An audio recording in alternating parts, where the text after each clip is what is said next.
All right, welcome back to the Trauma Therapist Podcast. My name is Guy McPherson. My mission is to help trauma therapists be their incredible selves, to be human, to be real, not just a clinician. I'm a big believer in who we are is more important than what we know. And this requires cultivating authenticity, genuineness, and vulnerability, and that requires intention. You can learn more about my courses and workshops by going to thetraumatherapistproject.com. That's thetraumatherapistproject.com. Let's get started. So 5, 4, 3, 2, and 1. All right, folks, welcome back to the podcast. Very excited to have as my guest today, Dean Yates. Dean, welcome. Hello, Guy. Thanks so much for being here. So Dean led the Reuters teams that covered the 2002 Bali bombings and the 2004 Boxing Day tsunami in Indonesia's province. He was deputy bureau chief for Israel and Palestine in 2006 during the Lebanon War. He was Reuters bureau chief in Iraq, responsible for 100 people from 2007 to 2008. It was during this time that a U.S. Apache gunship killed 2 Reuters journalists in Baghdad on July 12, 2007. He's got a new book coming out mid 2023. Okay. And he says, while he focuses on those occupations, the book contains messages for anyone living with trauma and mental illness and their loved ones. He says he believes the story is a powerful testament to having a strong support network. It might be tough to read. It's also uplifting. And he says he hopes it will inspire and bring about change. Dean, welcome to the podcast. Thank you, Guy. So, all right. Before we go in here, share with the listeners where you're from originally and where you are currently.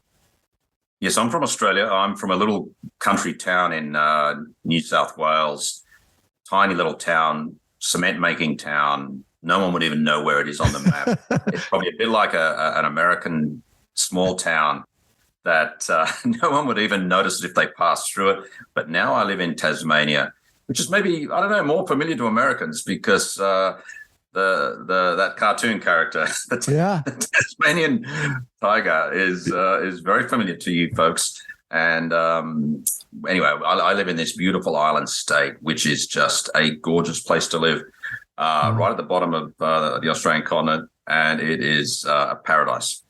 Awesome. So let's dive in here. How is it that we are here talking today? Look, in some respects, Guy, it's amazing that I'm alive because of the trauma that I experienced as a journalist working overseas. I went through some of the biggest news events of the last 20 years. You just mentioned them then. And I actually thought I was really tough. You know, I thought I was the quintessential detached journalist who could just switch off these things and get through it and move on to the next story. And what I didn't realize, and what I think a lot of journalists of my generation didn't realize, was that sort of trauma eventually catches up with people. It caught up with me. And in 2016, I became suicidal. All of this trauma had accumulated over time, but it was in particular the deaths of my staff in Iraq. Those 2 journalists who were killed by the Apache gunship in 2007, that really affected me a decade later. The guilt and shame of that event, the fact that I had not protected my staff. I was the bureau chief for Reuters at the time. I had not protected my staff. There was a lot of other stuff going on around that event as well. The release of the collateral murder tape in 2010 by Julian Assange, the fact that I never spoke publicly about that tape when it came out because I was just so shocked. I just wanted to isolate myself and not have anything to do with it. All of that came together in 2016 and I became suicidal, and it was only at the intervention of my wife that I ended up in a psych ward in Melbourne in Australia, where I got amazing treatment from amazing professionals. That was the first of 3 admissions I had. All right. First of all, let me stop you there. Thank you so much for first of all, thank you so much for coming on here and being willing to share this. I mean, this is intense stuff. So if we can jump back a little bit, how did you get into journalism in the first place? I climbed the Berlin Wall in 1990, and it was an event, a moment that I realized I just wanted to. I was a backpacker in Europe, and the wall had come down 6 months earlier. Communism had collapsed across Eastern Europe. It was going to happen not long. It was going to happen soon after in USSR itself, and I just thought, I want to be there when history unfolds. I want to be there to witness history when it occurs. I want to be there when war breaks out. And at the time, I'd done an economics degree and I was working as an accountant. And I just thought, to hell with that. I am going to become a journalist. That to me was just what my heart wanted. And so I found myself in Indonesia a few years later. I got a job. I learned the language, learned how to speak Indonesian, got a job with Reuters a few years later. And that just began a career of working in foreign countries, working as a foreign correspondent, covering international events. It was just an amazing privilege, and I loved it. So this was, 1990, was that 20, 30 years ago? Yeah, so that's 33 years ago, 1998. Wow. So you begin to experience some these events that happened, and you said you started off by saying you thought you were this tough guy, and which isn't to say you're. Look, let's be clear. It isn't to say you're not a tough guy, but trauma is trauma.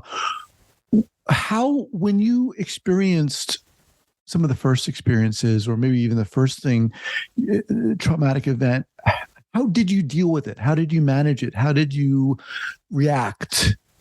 The culture of journalism back then, Guy, was you just drank. You just went to the bar. You went to the pub. My generation, the generation before me, we just went to the pub and drank. Right. We didn't share our feelings. It was a macho culture.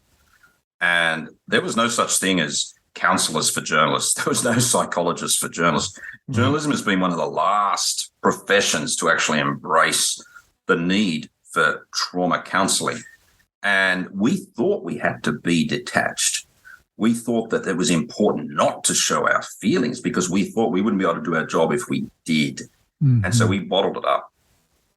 Basically, that was what we thought. And it wasn't so much we were trained to do, because there was no training.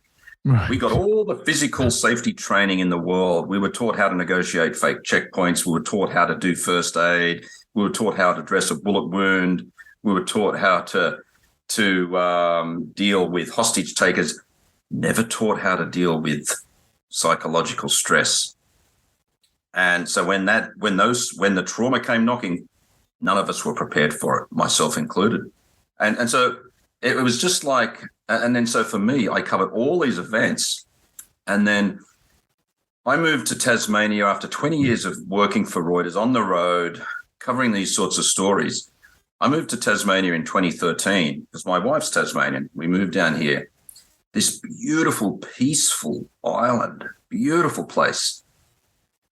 And you can feel the freshness. You can sense the freshness. Mm. That's when a lot of these memories started to emerge because my brain slowed down.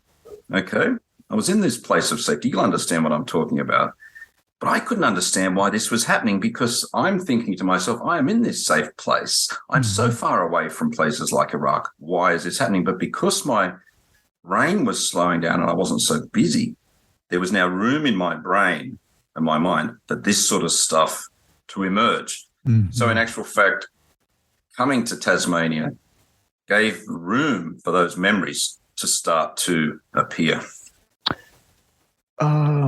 So when you had moved to Tasmania, were you still working, or were you? Yeah, I was still working for Reuters. I was working as an editor then, so I wasn't actually working in the field anymore. but I was still editing stories. Like I was working on the China defense story. I was working on the planes crashing here and there, and MH17 and any natural disaster. So I was still getting exposed to a lot of trauma vicariously.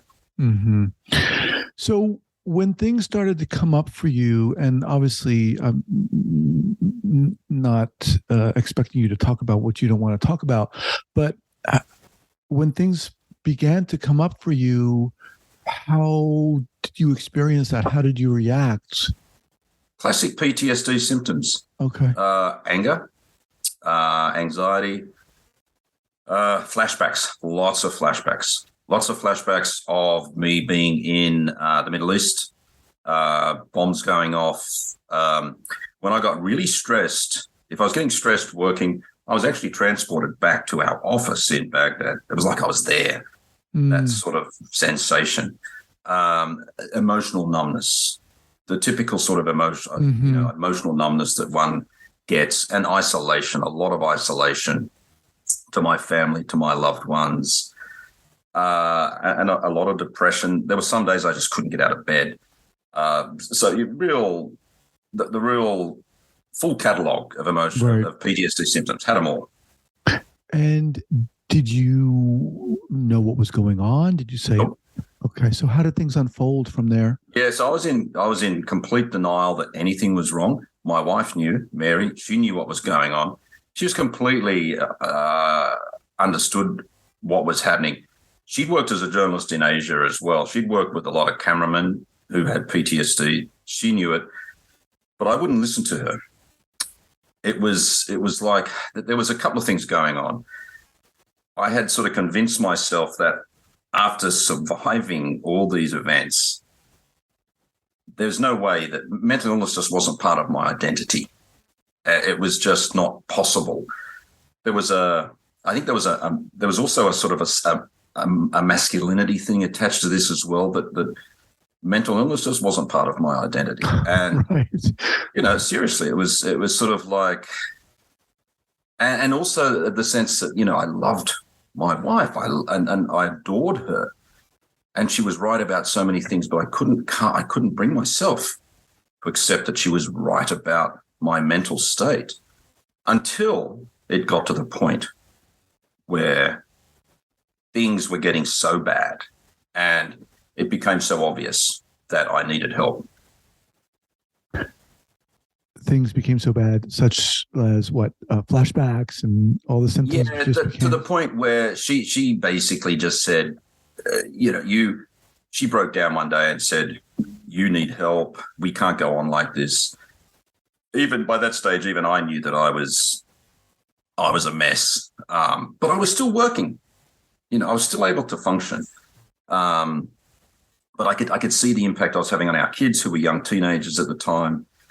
But this was before I became suicidal. And what was interesting to me when I look back on it, 7 years later, was that, so I took time off. My company just gave me plenty of time off, heaps of time off. But it was taking that time off that I really plummeted, because I took what was initially going to be 3 months. But what happened? I was diagnosed, but I just got more isolated, because all of a sudden I wasn't working, and I wasn't getting any actual treatment. I was sitting at home alone, no support around me, not talking to colleagues anymore, because I was on sick leave. But I was still in this sort of emotional denial about my diagnosis. So I wasn't actually doing any research into the PTSD. And I just kept going further and further. And then at the same time, then the nightmares started. As soon as I went on sick leave, the nightmares started. And I just had this recurring nightmare of being chased through the streets of Baghdad by insurgents, which had always been our greatest fear in Iraq, right? That we'd get kidnapped. That was always the biggest threat for any foreigner in Iraq, was being kidnapped. And then this guilt and shame started to sort of seep through the pores of my skin over the deaths of my staff. And I couldn't work this out. Where was this coming from, and why was I feeling this way? Because I'd locked that event so far into the depths of my consciousness. It was the last thing I wanted to think about. So I'd locked it down. What was my responsibility to them? And that was the last thing to really rise up.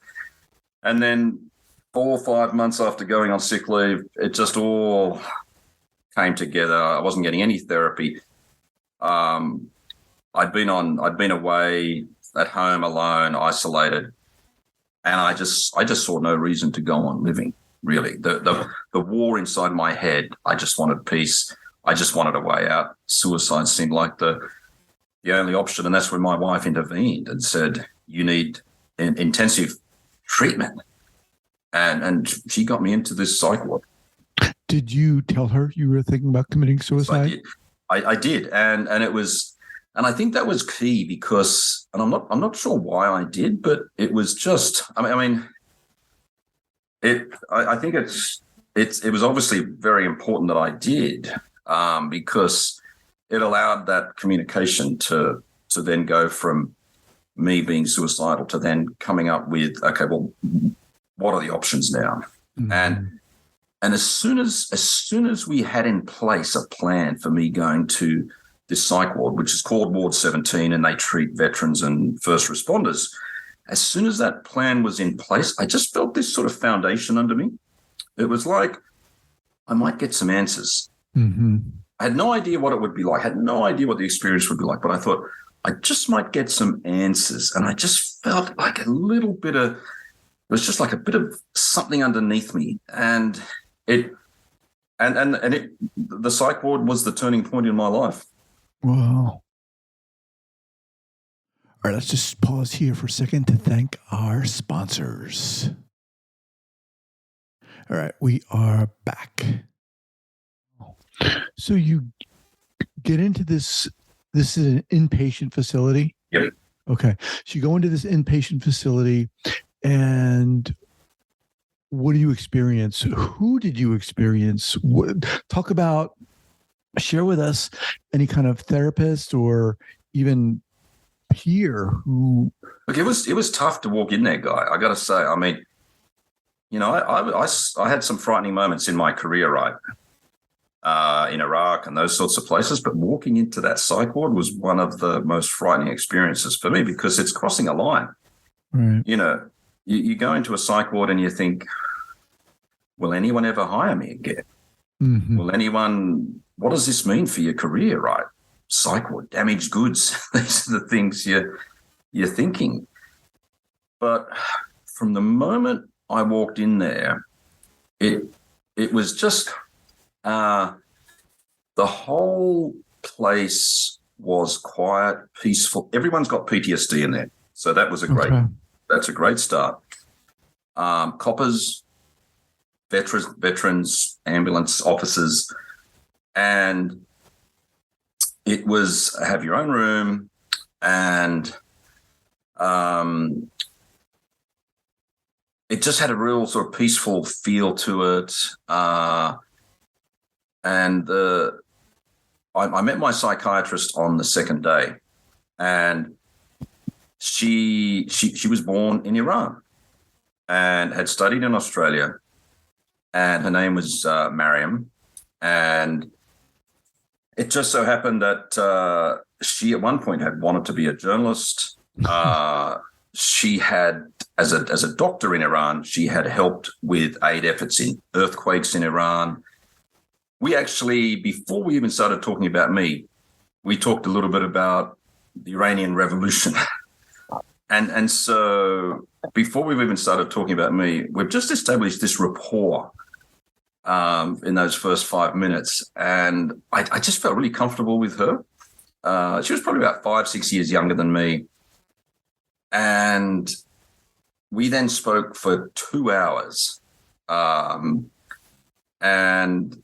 I started to. I spoke for the first 20 minutes, and I was just sort of, going. And by this time, I'd spoken to, a few therapists, but I was typical journalist, rattling off dates, events, saw this, death toll was this, this happened, this period. whatever. She just, she's writing, taking down notes. And then when I finally finished and think, okay, it's time to let her go, she looks at me and she said, Dean, it seems like I've been listening to someone tell me a story about someone else. It feels like she said, you're in your journalist skin. You are telling me a story, but you're not telling me your story. And I sat back and I thought, oh, wow, she gets me. and it was just like this light bulb moment going off. And she said, look, it's easier that way, right? It's more comfortable than having to actually feel your story if you tell it like it's someone else's story. And Guy, that was the start of an amazing relationship because she got me. She was so curious about me, but she also understood my world because she had come from that world. Mm-hmm. And we talked, and it was only at the end that we talked about medication. So for her, she wanted to hear my story and understand me. And then it was just at the end of that very first session that we went through what I was on, and then she changed some of the meds I was on. But she recommended that I buy Viktor Frankl's book, Man's Search for Meaning, because she could sense that I was really directionless. And she thought, she said, have you ever read Man's Search for Meaning? I said, never heard of it. She said, Viktor Frankl? I said, no. She said, really? And so I went out and bought it the next day. And that book became a real guiding light for me. But they were the sorts of conversations that we had throughout my entire 5 weeks there. And she was just, she challenged me. She was amazing, Guy. She really was, as well as being very experienced around trauma and so on. Wow, that sounds incredible. I mean, it sounds so inspiring too. Let's jump to the situation where you say to yourself, you know what? I want to help other people. I mean, I want to write this book. I want to start this podcast. I'm creating this website. How did all this come about for you? So that was that first admission to Ward 17, right? I had I had absolutely no, I never even thought of doing this. Hadn't occurred to me, but then I'm sitting in Ward 17 and I saw all these men and women in these coppers, these first responders, these veterans, broken, absolutely broken. And who had been broken by a system, broken by betrayal, by a system that had absolutely let them down. It's the same in the States. It's the same in many parts of the world. These guys, they get sick, they get PTSD, mental illness, and then they're just thrown on the scrap heap. No longer needed, damaged goods. And I saw this loss of identity in them. And I thought, maybe if I tell my story, I can help tell their story. And that in some way can not just raise awareness, but it can bring about some change. It can help this understanding of not just PTSD, but help employers and organizations understand what they are doing to people when they don't treat people as human beings, and when they don't recognize that, because this is one of the things I've learned, this is what I write about in the book, that the trauma is bad enough for people that they experience on the job, right? In certain professions. What makes it worse is the way these people are treated afterwards, the way the system treats them. So in certain professions. And I found that of all the people that I met in the psych ward admissions I've had, the way they were treated afterwards is actually worse than the original trauma that they experienced on the job. So the occupational trauma, the fighting fires, the fighting wars, going to crime scenes, going to accidents. It's the way these people are being treated by their organizations or insurance systems or workers' compensation has been more detrimental to their mental health than the occupational trauma itself, because there's been so much betrayal in that sense, in those circumstances. A lot of these men and women that I have met reckon they could actually heal from the occupational trauma. What they haven't been able to heal from is the betrayal of the way the system has destroyed their lives. And so, I encountered this on about the second or third day in Ward 17, because these people started telling me their stories. And it wasn't necessarily because I was a journalist. It was just that no one had listened to them before. And I would just say, well, I'm curious, what are you here for? And they just started telling me their stories. And so I thought, well, if I can tell my story, then I can help tell their story. So in my book are some of their stories.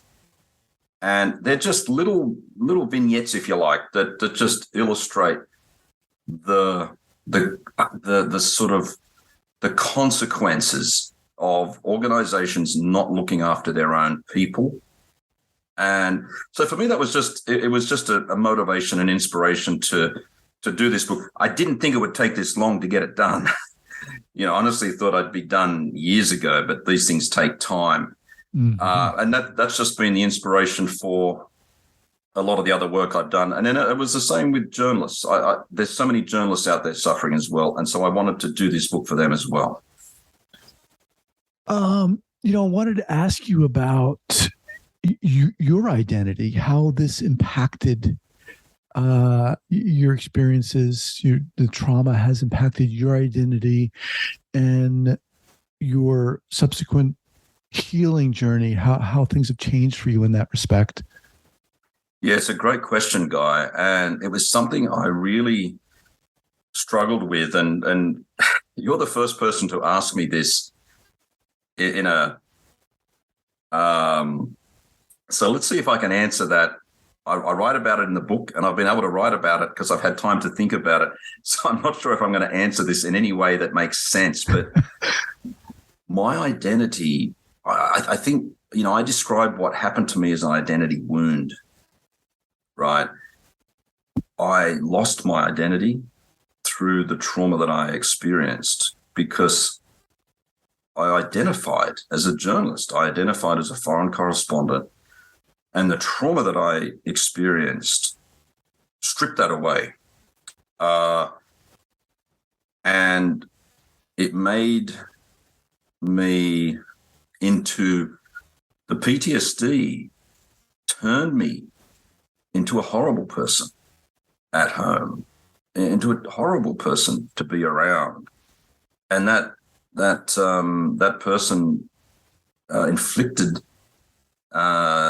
damage on my wife and my kids, and so for me, it's been about my recovery. Has a lot of my recovery has been about building a new identity in which family has been take center stage, and I didn't realize that actually having an identity where family comes first and where family is central to my life could actually be the most important thing. For me, I was just such a driven journalist that I thought, yeah, that has to be first and foremost. But getting to the point where realizing that I can do all these other things, but have my family the key focus in my life, gives me a sense of calmness and a sense of I think this is where post-traumatic growth comes into it, right, as well, because I sort of feel really comfortable with who I am as a person now, because I know where my place is in the world. And it's sort of like the last few years has been writing a new narrative, and with my family at the top of the page, not trying to find that old journalist that I used to be, but where my family gets the best of me in every way possible. And then there's the book, and then there's the other work I can do in the podcast and so on, but they get the best of me And I've been lucky enough to be able to get to that point. I don't think a lot of people who've suffered the sort of trauma that I went through can, people in these sorts of professions, journalism, emergency services, because their identities have been destroyed, not just by the trauma they suffered, but by their organizations. And they are so burdened by this betrayal. It's very hard for them to regain that identity. I've just been lucky to be able to get back to where I am today. I'm very fortunate. To what degree did or were you impacted by Reuters? Their response to this? Yeah, look, it's Are you still with them? No, I left about 3 years ago. So, it's sort of it's a bit odd. When I was working in Baghdad and those sorts of places, I had amazing support. Even before we knew anything about PTSD and so on, I had incredible support from my bosses at the time. That they really looked after me all the way throughout my career. But what really troubled me was that towards the end of my career, I got Reuters to create a mental health role. So when I got PTSD, I couldn't work as a journalist anymore. I couldn't do news. It was just too stressful. I got Reuters to create a mental health role for the news organization. So 2,500 journalists. It was a unique role for any media organization. And my job was to create a mental health strategy for the company. And I got so much resistance from management to that. And it nearly destroyed me, because I could see how much Reuters journalists around the world were suffering. I could see how much that it was affecting their work, and I used evidence-based research in the proposals I was putting forward.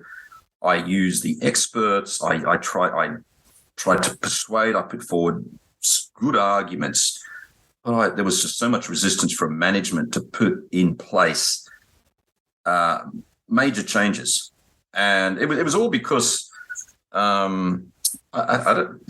they just didn't want things to really change. They didn't want that cultural change. They didn't want that institutional change to the way things were run. And in the end, it just caused me so much stress and so much distress that I resigned. I left about 3 years ago. And I just thought we could have done something really wonderful at Reuters and made Reuters a benchmark for not just global media organizations, but media organizations elsewhere. And so it was just sad to leave like that. So I want to remind everyone I'm speaking with Dean Yates. He's got a book coming out. Do we know when this book is coming out? We don't have a title yet. Yeah, I know exactly when it's coming out, but Pam McMillan won't let me. I'm not allowed to say yet. Okay. Well, let me rephrase the question. Mid-2023, we can say that. Mid-2023. Okay, this will probably go up before that, but we can talk about you getting me the link, and I can help you promote that on my Facebook page and everything else. But I want to mention before we get going here, and as we wind down, you have a podcast. Mm-hmm. And tell us about the podcast. Yeah, so the podcast is it's for a mental health outfit called Mind Armor, and they are supported by the Black Dog Institute, which is it's actually one of the premier research mental health research institutes in the world. And Mind Armor is a little outfit that does amazing work with a lot of first responder organizations in Australia, a lot of health groups, a lot of community groups. And so this podcast is really about telling stories with people who have done ordinary or extraordinary things in their life, have had mental health journeys, or are doing extraordinary things in a mental health way in their organization. So, for example, I did a podcast a couple of years ago with a friend of mine who survived a light plane crash. in country New South Wales, but killed his parents. Oh. And in which he miraculously survived, but later went on to have 25 operations. And he spoke for the first time about that survival sort of story. Or last year, I did one with a fellow who's an expert in burnout, and he spoke about the research that they've done on the medical profession and the consequences of burnout on these folks during COVID. So sort of looking at the various ways, I bring my journalistic experience into these people's lives, tease out some stories, try and tell it in a way that is going to be of interest to sort of an audience that is interested in these subjects. Awesome. And it's called Mind Armor. Mind Armor. Yep, okay. Exactly as you say it. We'll have that linked up at the show notes page at the traumatherapistpodcast.com. Dean, dude, and I got to have you back. I'd love to have you back. Yeah, to say you're incredible is an understatement, and your story is incredible. Just finally here, how are you doing now? Yeah, look, I'm great. I mean, as you can tell, I'm really good. It's actually today. Would you believe? I'm sure it's today or yesterday. It's the 7th anniversary of my PTSD diagnosis, and I was thinking about this yesterday. I thought, gee, I'm doing well.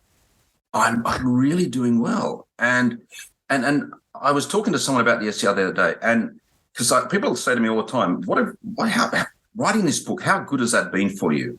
What have you gotten from it? And I say, I have gotten an incredible amount of knowledge about myself by writing this book. I know myself so well. And by that, I mean, I know my trauma. I know my mental health back to front. I know if I'm getting a little bit wobbly. I mean, I almost know it before it's about to happen. And so I can take a course of action if I have to. If I feel myself getting a bit stressed, I can take corrective action. I can do something about it. And I think, so I've got this sort of sense, I've got this awareness of my own state of mind that is so fine-tuned now. Wow. That means, I just feel a sense of empowerment that I find very comforting to have. And a lot of that is because when you spend 7 years writing a book, you get to know yourself pretty well. You get to know the science. I mean, I've even gone and looked into things like the polyvagal theory and so on, which I wouldn't have done otherwise. So I think that says a lot for that sort of exploration and how empowering that can be. So I'm really great, Guy. Wow. Appreciate that. Well, look, I'm looking forward to getting this out there. And like I said, I'd love to have you back at a later date. Sure. Thank you again so much for being here. Appreciate it. Yeah, and thank you for doing what you do, Guy. It's appreciated by a lot of people. I appreciate that. We'll be in touch. Cheers, Guy.